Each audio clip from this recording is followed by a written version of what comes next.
Kristen, dan hari ini kita pertemuan minggu pertama dan kedua untuk bahan-bahan kuliahnya.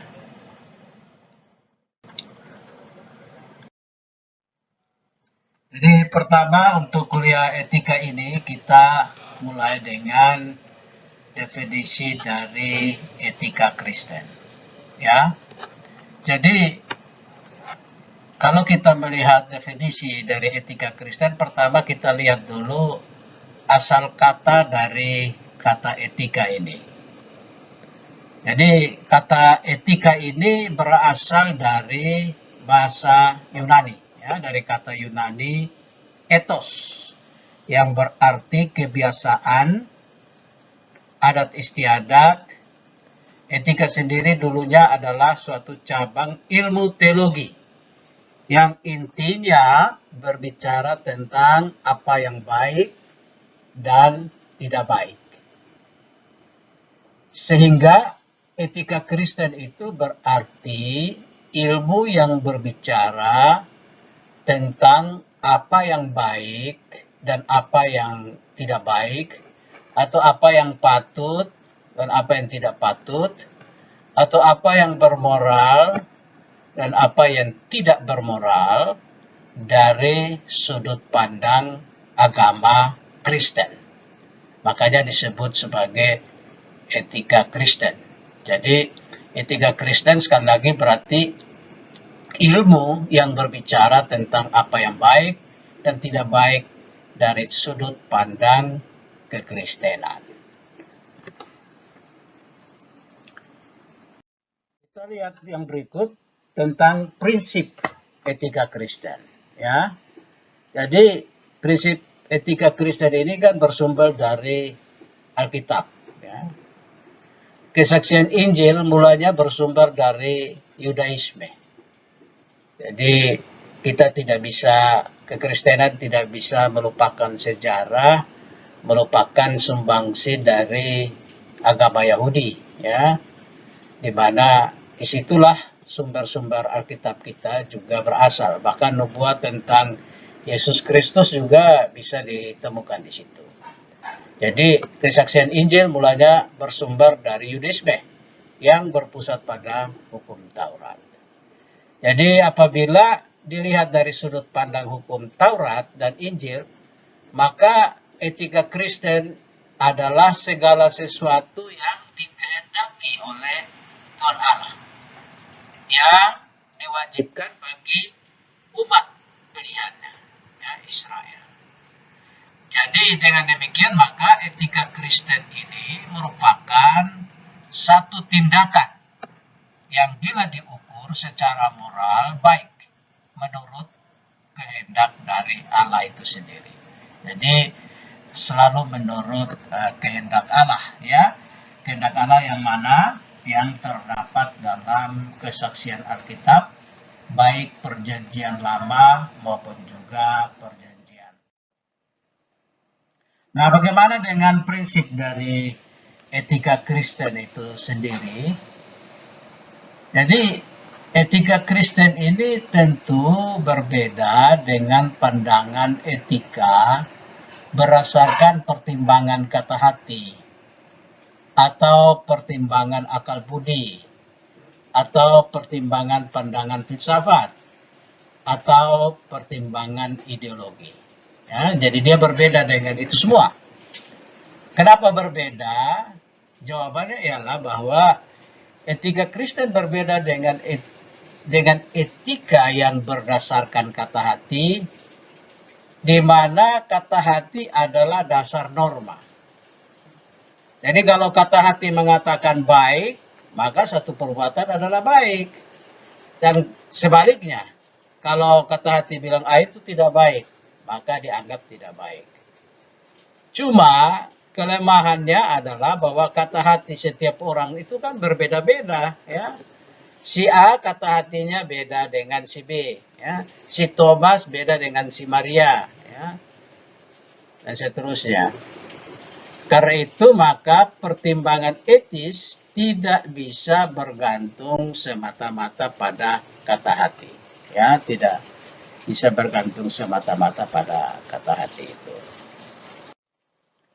Nah, etika Kristen juga tentu berbeda dengan etika berdasarkan pertimbangan akal budi, ya, pertimbangan akal budi atau rasio, di mana akal budi atau rasio yang menentukan apa yang baik dan jahat. Jadi otak kita bilang baik, oh itu baik. Kalau otak kita bilang buruk, nah itu buruk. Cuma kelemahannya adalah akal budi atau pikiran tiap-tiap orang juga beda dan bisa menimbulkan konflik, ya. Si A maunya ini, si B maunya itu, ya, maka konflik bisa terjadi. Karena itu pertimbangan etis berdasarkan akal budi juga ada kelemahan lagi, ya, ada kelemahan. Etika Kristen juga berbeda dengan etika berdasarkan pandangan filsafat, di mana menurut pandangan filsafat yang mendatangkan keenakan dan kesenangan itulah yang baik, ya. Jadi yang mendatangkan kesenangan itulah yang baik.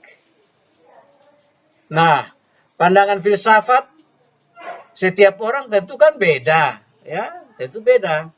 Apalagi setiap suku, setiap bangsa beragam kan. Pandangan filsafatnya masing-masing ada. Orang Timur punya filsafatnya sendiri.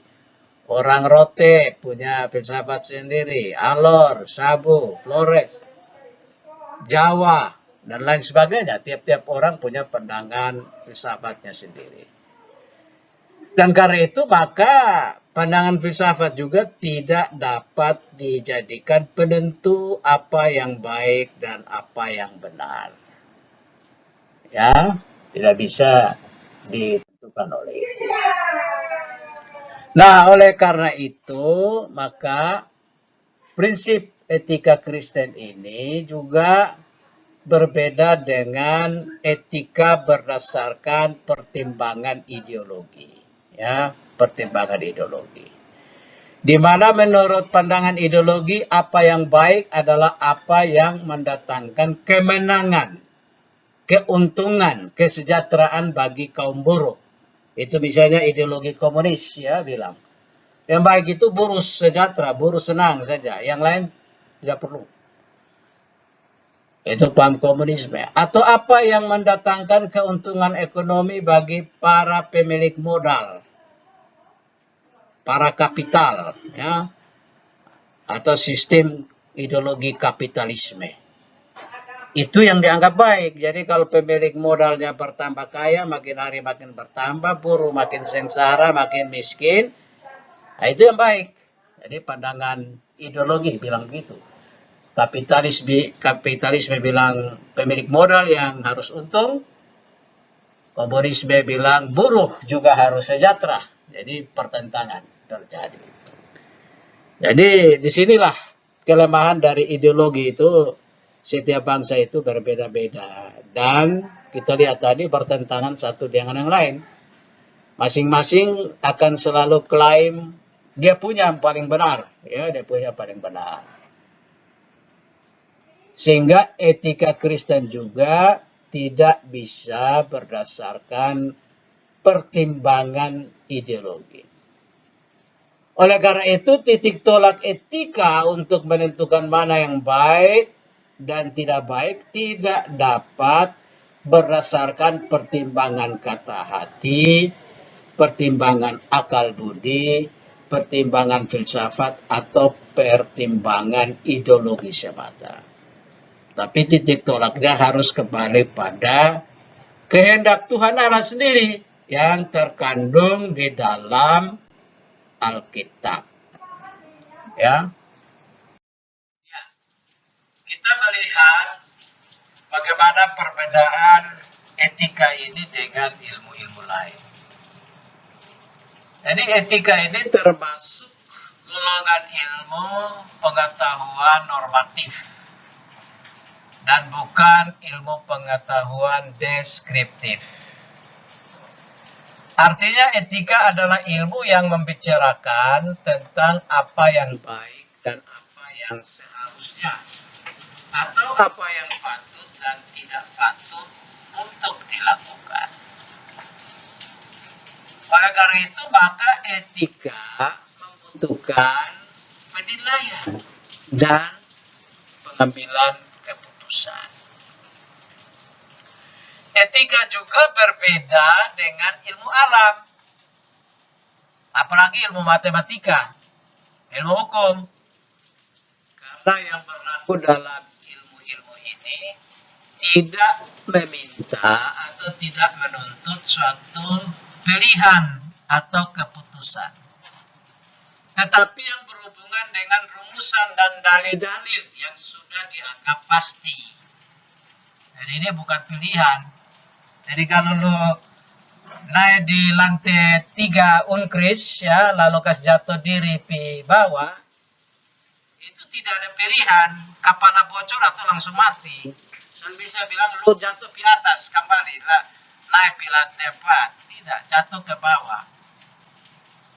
Nah, karena apa? Karena berlaku gravitasi itu, untuk gravitasi. 2 tambah 2 ya sama dengan 4. Itu sudah di deskriptif begitu. Anda tidak bisa bilang 2 tambah 2 6. Batu yang dilempar ke atas sudah pasti akan jatuh kembali karena daya tarik bumi. Ya. Namun demikian, ada beberapa ilmu yang mirip juga dengan etika. Tentu dalam hal tertentu saja, tidak semua. Misalnya, ilmu hukum. Terkadang kita diminta untuk memilih antara adil dan tidak adil. Kita harus pilih. Ya. Begitu juga pada lapangan estetika, musik, seni, dan lain-lain. Kita diminta untuk memilih. Ya. Oh, ini suara merdu, ini suara buruk. Ya. Ini main gitarnya bagus, oh ini main gitarnya fals. Itu seni. Ya, kita bisa membedakan, memilih. Nah, etika juga dapat dibedakan dalam etika umum dan etika khusus. Jadi bagaimana etika umum? Yaitu etika berbicara mengenai kondisi dasar, bagaimana manusia bertindak secara etis. Bagaimana manusia mengambil keputusan etis. Teori-teori etika dan prinsip-prinsip moral yang menjadi pegangan bagi manusia dalam bertindak, serta tolok ukur dalam menilai baik atau buruk suatu tindakan. Itu etika umum. Bagaimana dengan etika khusus?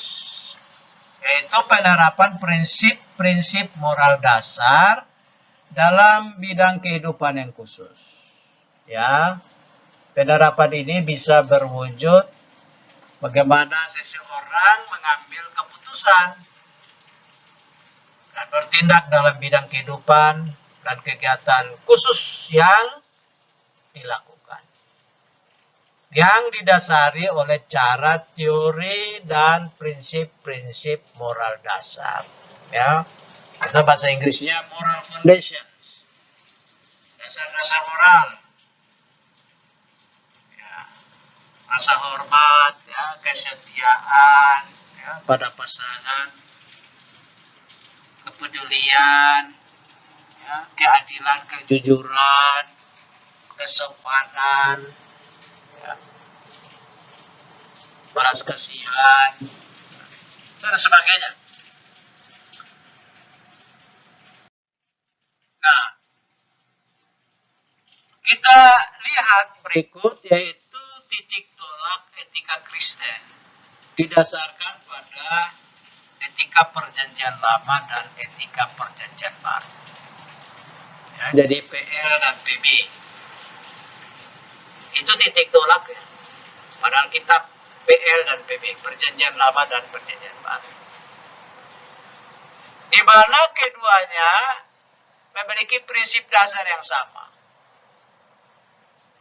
yang pada prinsipnya bermuara kepada kasih dan anugerah Allah semata. Ingat ini ya, titik tolaknya pada prinsip yang sama, pada kasih dan anugerah Allah semata.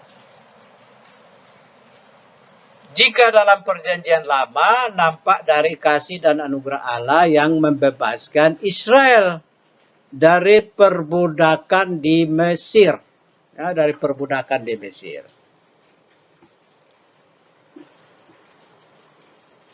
Maka dalam perjanjian baru, kasih dan anugerah Allah itu nampak dalam diri Yesus Kristus sendiri. Ya, yang membebaskan seluruh umat manusia dari perbudakan dan kuasa dosa yang mendatangkan maut itu. Ya, maut itu. Bagaimana dengan sifat dan titik tolak etika perjanjian lama ini adalah ada anugerah pembebasan Allah terhadap umatnya dari Mesir. Tapi sifatnya itu juga langsung mengikat. Kamu dibebaskan, tapi kamu harus bertanggung jawab. Bukan dibebas lalu bebas merdeka begitu saja. Bertanggung jawab. Ada perintah yang dituntut, yang harus dilaksanakan demi menjaga keselamatan itu. Jadi itu diberilah 10 hukum. Keluaran 20 ayat 1 sampai 17 itu. Jadi sudah dibebaskan dari Mesir, dari perbudakan, tapi Tuhan bilang jangan mencuri. Ya. Jangan menyembah Allah lain, tapi sembahlah Allah yang membebaskan kamu itu. Hormatilah orang tuamu, jangan melawan. Dan seterusnya. Oleh karena itu, maka bentuk etika perjanjian lama berkisar pada tindakan Allah dalam sejarah umatnya. Sambil menuntut respons atau jawaban manusia dalam bidang kesehariannya. Jadi kita diselamatkan, maka kita dituntut merespon dalam hidup sehari-hari.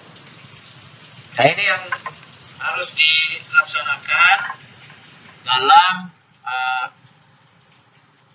kehidupan kita.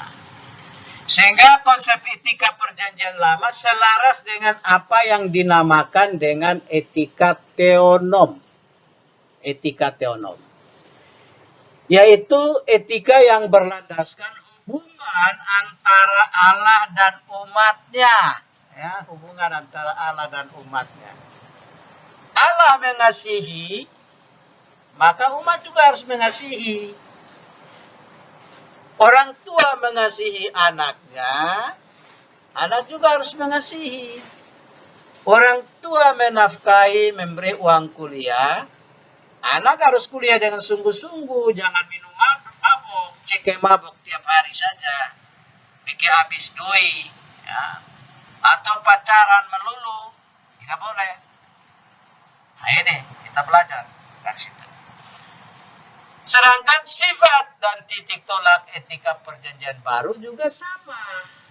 Adalah pada anugerah keselamatan Tuhan.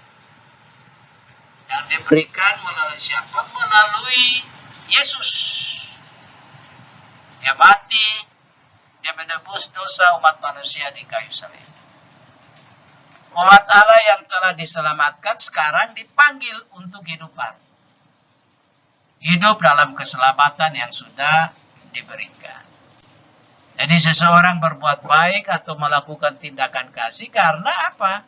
Karena dia terlebih dahulu sudah mendapatkan kebaikan itu. Kasih dari Tuhan itu. Jadi ini penting. Ya, jadi kita lanjut. Kita melihat bagaimana kita bisa simpulkan ya, bahwa etika perjanjian lama dan baru itu juga berdasarkan pada inisiatif dari Tuhan Allah. Jadi keselamatan ini bukan pencarian upaya manusia, tapi adalah prakarsa dari Allah. Etika dalam perjanjian lama dianggap sebagai tanggapan terhadap prakarsa ilahi. Konsep ini lahir dari sejarah bangsa Israel ketika Allah memprakarsai untuk membebaskan mereka dari perbudakan di Mesir. Jadi mereka dikeluarkan dari sana, ya. Makanya disebut dengan peristiwa keluaran. Kemudian Tuhan Allah memberikan kepada mereka tadi itu 10 hukum. Ya, 10 perintah Tuhan untuk dilaksanakan. Dan mereka menanggapi hukum tersebut dengan kepatuhan kepada kehendak Allah. Dan ini kepatuhan itu sebagai ungkapan rasa terima kasih, rasa syukur. Karena sebetulnya Israel tidak berhak, ya, menerima atau tidak layak menerima pembebasan dan pemberian Allah itu. Nah, begitu pula etika perjanjian baru yang menunjuk kepada prakarsa Allah untuk menyelamatkan manusia dari dosa. Ini kita lihat kalau di perjanjian lama Allah mau menyelamatkan satu suku bangsa Israel. Dalam perjanjian baru diperluas, dalam diri Yesus keselamatan itu diperuntukkan bagi semua bangsa. Jadi semua manusia telah berdosa di hadapan Allah dan hukum Taurat sendiri tidak mampu menyelamatkan manusia. Untuk itulah Allah mengambil prakarsa dan mengutus anaknya yang tunggal untuk menebus manusia dengan jalan mati di kayu salib. Sehingga barang siapa yang percaya kepadanya tidak binasa, tetapi beroleh hidup yang kekal. Nah, Yohanes 3 ayat 16. Jadi ini kita lihat di istilah kata penting prakarsa Allah, baik dalam PL maupun PBE. Kita lihat juga kata kunci yang berikut ialah tanggapan. Dan kalau prakarsa menunjuk kepada Tuhan Allah, sekarang tanggapan menunjuk kepada manusia.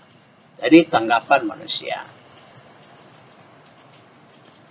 Wujud tanda syukur manusia ditunjukkan melalui perbuatan atau tindakan etis. Dengan demikian, pertama, etika perjanjian lama merujuk ke arah masa depan, ya. Merujuk pada arah masa depan. Orang berjalan ke masa depan, bukan kembali ke masa lalu, ya. Di mana tanggapan-tanggapan manusia akan menjadi serasi dengan cara Allah bertindak terhadap mereka.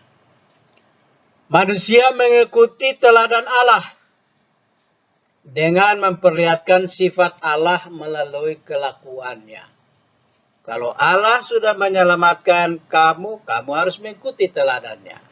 Contohnya, dalam pembelaan kaum lemah dan kesucian, Keluaran 22 ayat 21 sampai 22. Atau Keluaran 25 ayat 23. Janganlah kau tindak seorang asing, seorang janda atau anak yatim. Jika engkau meminjam uang kepada mereka yang miskin, janganlah kamu bebankan bunga uang kepadanya. Janganlah engkau memperkosa hak orang miskin.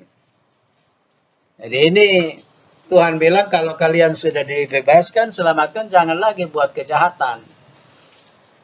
Kesucian dalam hal ini artinya terpisah dan berbeda.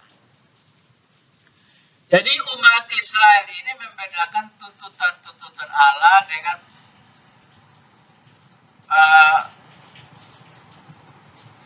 memisahkan diri, ya, dari penyembahan-penyembahan berhala. Tidak lagi memuja dewa-dewa seperti dulu. Jadi Pemisahan ini memberi kesadaran baru, kesadaran moral untuk hidup kudus sesuai dengan apa yang dinyatakan dalam 10 hukum itu, ya. 10 perintah Tuhan itu, Keluaran 20.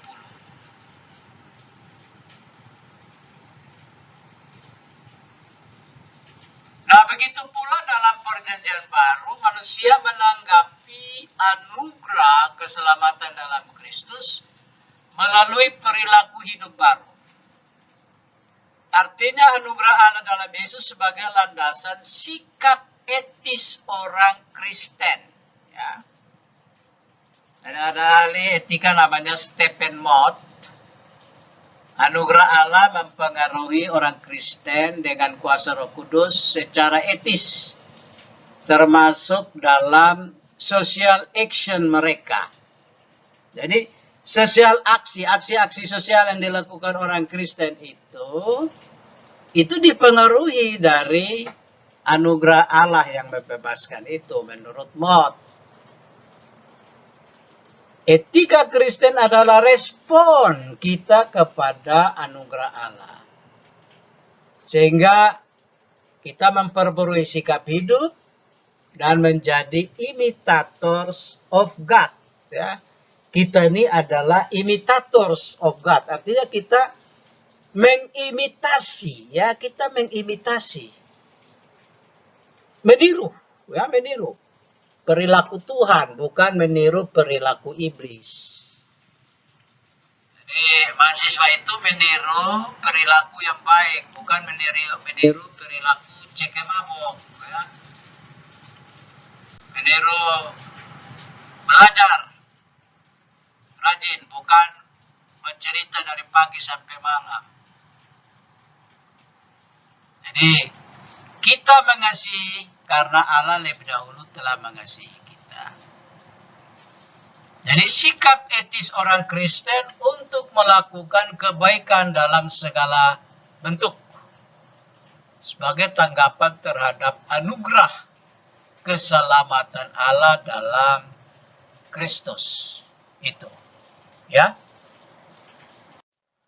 Nah, sekarang bagaimana menentukan baik buruknya perilaku manusia? Maka orang membedakan dua macam etika. Ya, ada dua macam itu. Etika deskriptif pada satu sisi dan etika normatif pada sisi yang lain. Ya. Jadi pada etika deskriptif ini, etika yang berusaha meneropong, ya dia meneropong secara kritis dan rasional sikap dan perilaku manusia dan apa yang dikejar oleh manusia dalam hidup ini, ya, sebagai sesuatu yang bernilai.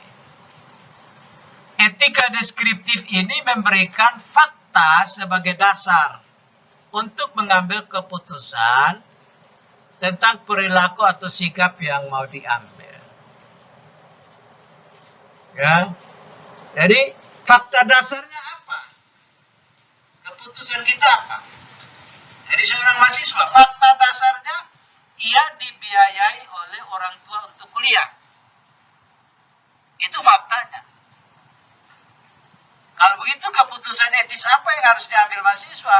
Ya saya harus belajar supaya uang orang tua tidak sia-sia. Bukan saya harus pacaran karena nanti saya tidak laku. Tidak, saya harus belajar. Nanti kalau sudah pagelar, sudah berhasil, pasti laku. Jadi ada cewek-cewek yang takut tidak laku maka pacaran sembarang. Laki-laki juga begitu, pacaran sembarang. Karena takut tidak laku. Etika normatif di sisi yang lain, yaitu etika yang berusaha menetapkan berbagai sikap dan pola perilaku ideal yang seharusnya dimiliki oleh manusia dalam hidup ini sebagai sesuatu yang bernilai. Etika normatif memberikan penilaian sekaligus memberi norma sebagai dasar dan kerangka tindakan yang diputuskan. ya, kerangka tindakan yang diputuskan. Jadi ini misalnya etika normatif ini misalnya kalau di kampus itu peraturan akademik ya. Ada norma-norma untuk Anda kuliah. Pergi ke kuliah tepat waktu ya. Pakai pakaian sopan ya. Jangan lu pergi kuliah lu buka kancing semua mau bawa ke darah. Memangnya lu mau bakal dan dosen. Nanti satpam tahan lu di pinggir jalan ya. Tidak masuk lagi. Atau pergi kuliah bukan cek mabok dulu pergi kuliah, nanti lu terhuyung-huyung. Belum sampai depan kelas lu suruh buang. Nah ini, disitulah ya yang harus dibedakan. Nah sekarang apa ukuran yang objektif yang dapat dipakai untuk menilai suatu tindakan itu baik atau jahat? Immanuel Kant dan John Stuart Mill memberikan jawaban atas pertanyaan ini, ya. Menurut Kant, untuk menentukan yang baik itu ditentukan dari dua prinsip ini. Prinsip pertama adalah sesuatu yang berlaku sebagai hukum yang bersifat universal. Artinya, apapun yang kita lakukan dimanapun dan kapanpun dilakukan oleh siapapun, itu berlaku universal. Dan dapat diterima semua pihak. Maka itu disebut baik. Atau sebaliknya buruk kalau ditolak secara universal. Misalnya, bom bunuh diri yang barusan terjadi itu. Dilakukan oleh para teroris. Itu ditolak karena secara universal bom bunuh diri itu dianggap teroris, satu kejahatan kemanusiaan, kejahatan keagamaan juga, penafsiran dalil-dalil agama yang keliru dari agama-agama tertentu. Jadi ditolak, tidak benar, tidak etis. Prinsip kedua adalah memperlakukan orang lain atau diri sendiri bukan sebagai alat atau sebagai objek. Ya. Jangan kita jadikan orang sebagai alat, peralat orang. Orang jadi objek, ditipu-tipu. Atau perempuan menjadikan dirinya sebagai objek seks, tidak.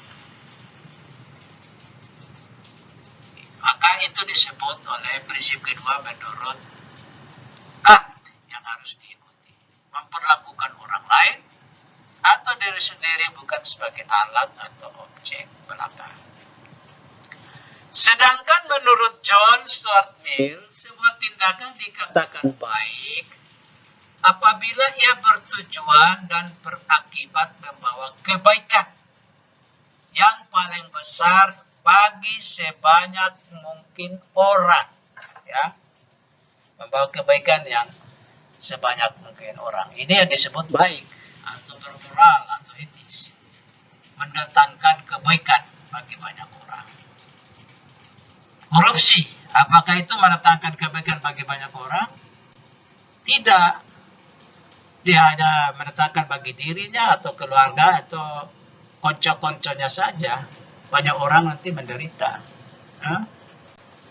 Dan lain sebagainya. Ya, jadi bagaimana kaitan etika dengan landasan pemikiran ontologi, epistemologi, dan aksiologi? Ontologi kan berasal dari bahasa Yunani, ontos dan logos. Ontos artinya ada, dan logos artinya ilmu. Berarti ilmu tentang ada, ilmu tentang keberadaan. Begitu.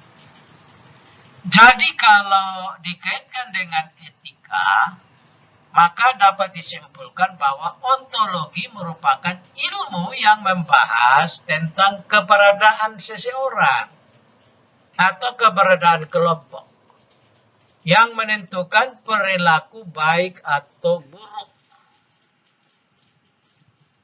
Jadi keberadaan kita sebagai orang Kristen menuntut kita berperilaku sebagai pengikut Kristus.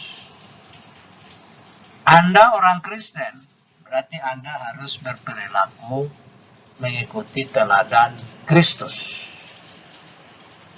Kita lihat di Boti misalnya, orang Boti tidak mencuri.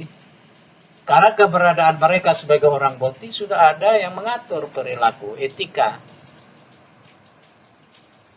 Kamu mencuri ayam, justru kamu akan diberikan ayam oleh orang-orang seluruh kampung itu. Maka malulah sudah. Lebih baik jangan mencuri supaya jangan dapat malu. Jadi keberadaan kita menentukan perilaku kita, ya. Lalu epistemologi, apa itu? Kaitannya dengan etika.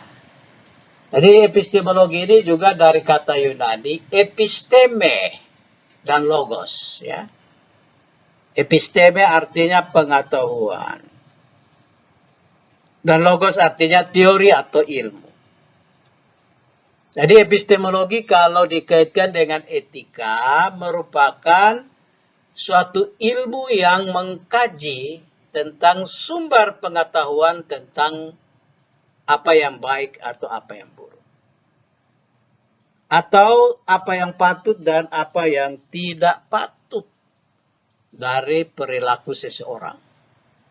Jadi apa yang tidak patut atau tidak yang patut itu sumbernya dari mana? Pengetahuannya dari mana kita dapat? Ya dari kitab suci. Orang Kristen punya dari kitab suci, Perjanjian Lama dan Perjanjian Baru. Terakhir, aksiologi. Aksiologi berasal dari bahasa Yunani yaitu aksio. Ini ada merek HP atau laptop aksio, ya. Ini dari bahasa Yunani. Aksio dan logos. Aksio artinya pantas atau layak, sedangkan logos adalah ilmu. Jadi kalau etika dikaitkan dengan aksiologi, maka ia merupakan suatu teori nilai yang berhubungan dengan kegunaan dari pengetahuan yang telah diperoleh. Dan pengetahuan itu mampu diterapkan dalam kehidupan nyata.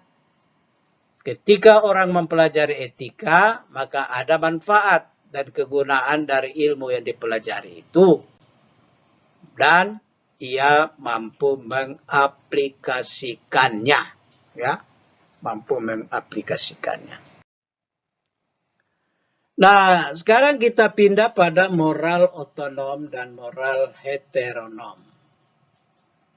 Menurut Immanuel Kant, moral otonom adalah sikap etika atau moral yang dilakukan karena muncul dari dalam diri sendiri dan tanpa paksaan dari luar. Ya.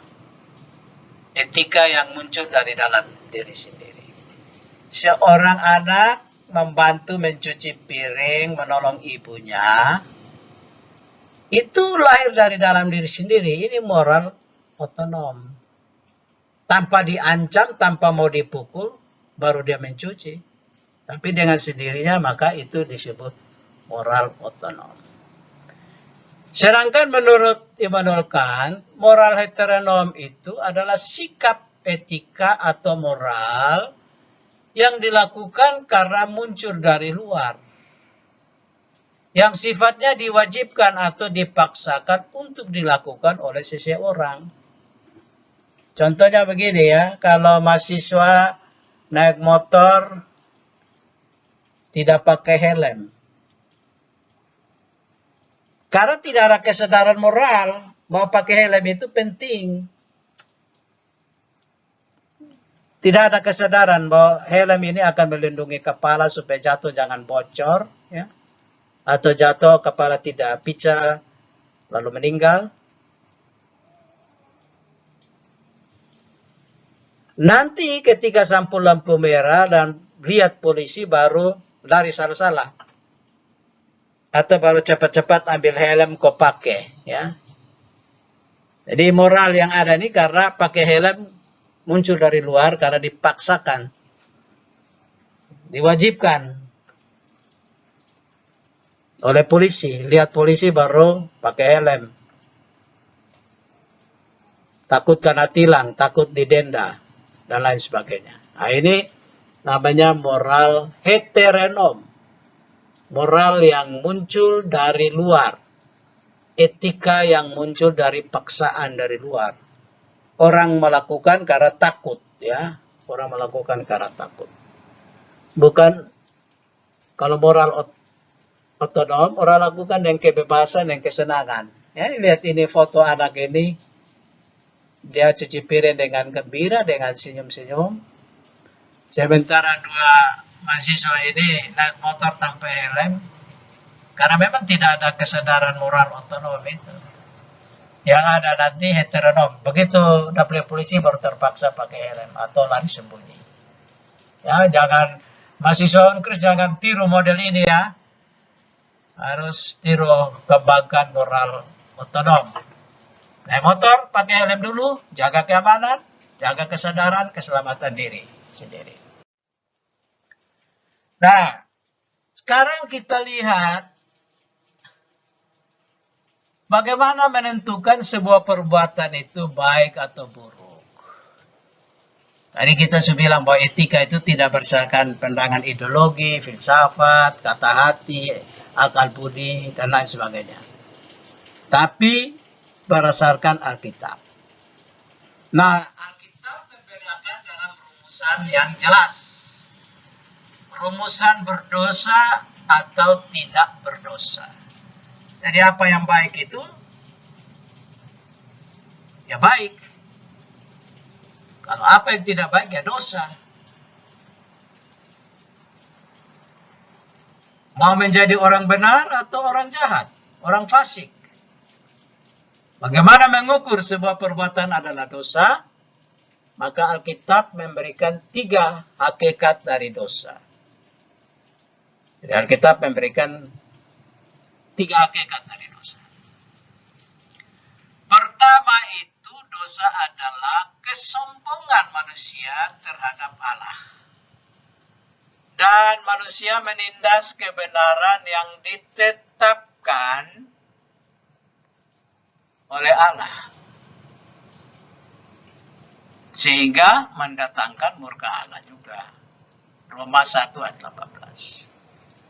Sebab murka Allah yang nyata dari surga atas segala kefasikan dan kelaliman manusia. Yang menindas kebenaran dengan kelaliman. Itu yang pertama. Yang kedua, dosa adalah penyelewengan dari tujuan. Pendurhakaan atau pemberontakan terhadap hukum-hukum Allah. Kita bisa lihat cerita di Kejadian 3 itu. Ketiga adalah keinginan untuk manusia menyamai Allah sendiri. Jadi manusia bosan daripada hanya sekedar jadi gambar Allah. Manusia mau menjadi sama dengan Allah itu sendiri. Ya. Coba dibaca itu Kejadian 3 ayat 5. Jelas dikatakan di situ. Bosan mau jadi manusia saja. Dia mau jadi Tuhan Allah. Maka jatuhlah dalam dosa.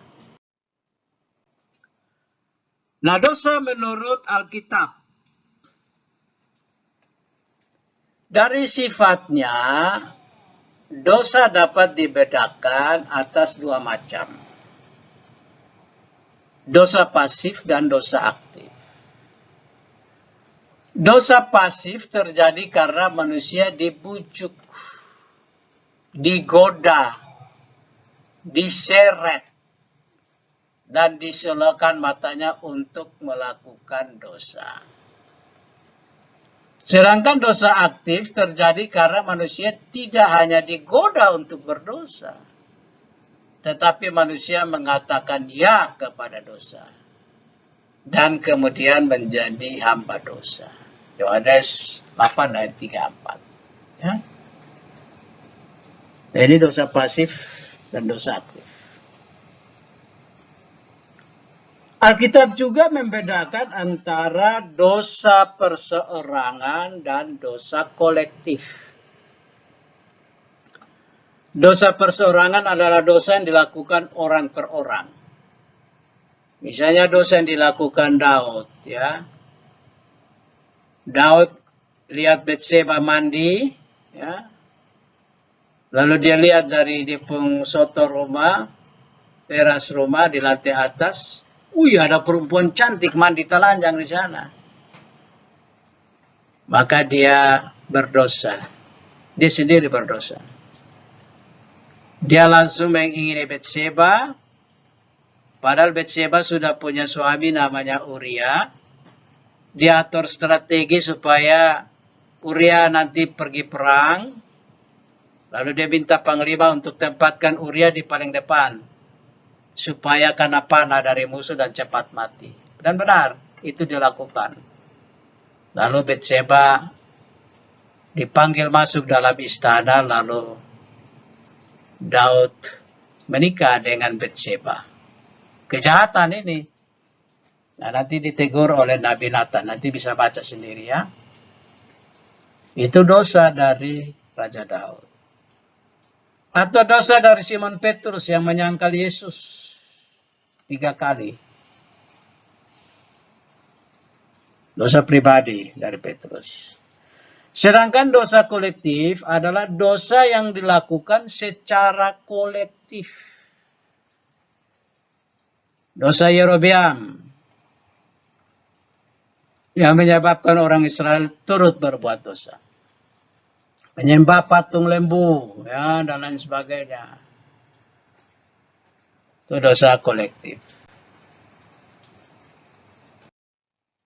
Kita lihat juga gambaran Alkitab tentang dosa kolektif menunjuk kepada ego kolektif.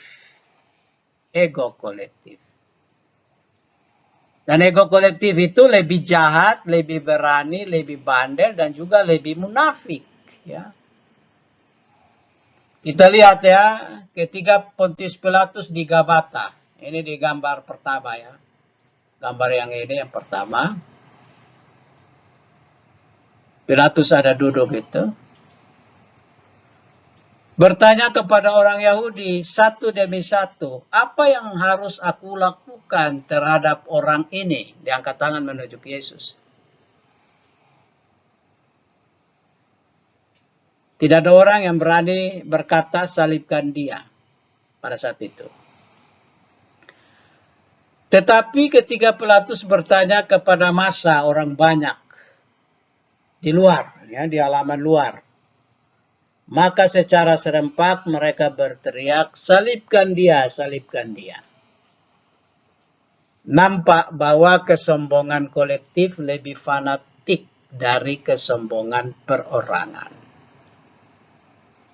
Ya, gambar kedua itu, ya. Pilatus bertanya, di orang banyak bilang salibkan. Tapi tanya satu-satu, diam, tidak ada yang berani. Dalam sejarah Jerman juga, kita lihat nafsu berkuasa secara kolektif itu berwujud dalam kediktatoran dan imperialisme. Adolf Hitler. Ya. Ini foto Adolf Hitler ini.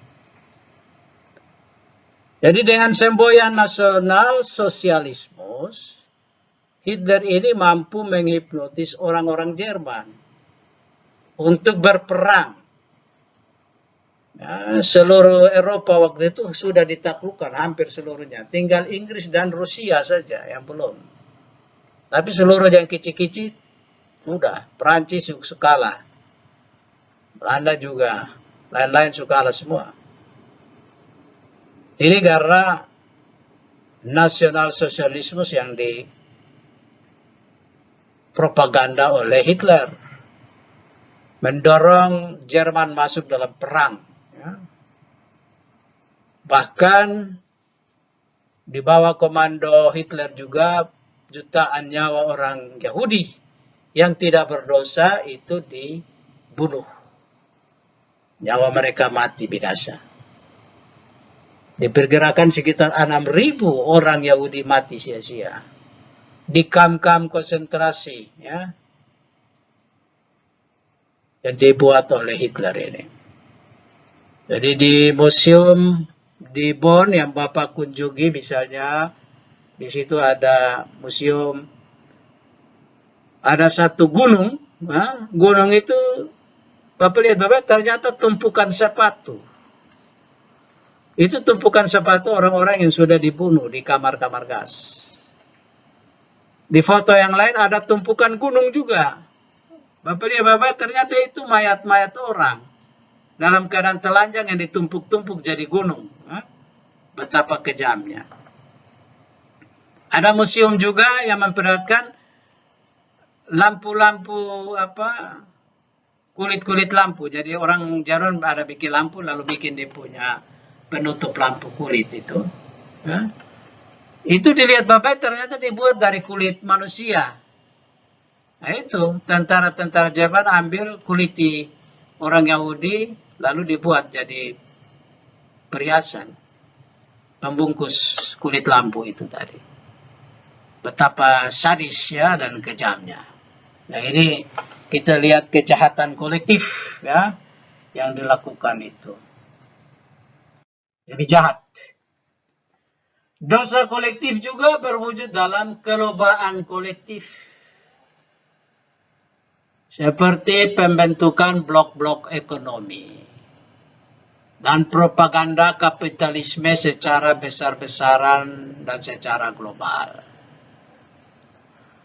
Dosa kolektif juga bisa berwujud dalam kecabulan kolektif, percabulan kolektif. Seorang laki-laki mungkin takut dan minder pada perempuan. Kalau seorang diri ya, di muka perempuan dia malu-malu, satu kata pun dia tidak bisa ucap.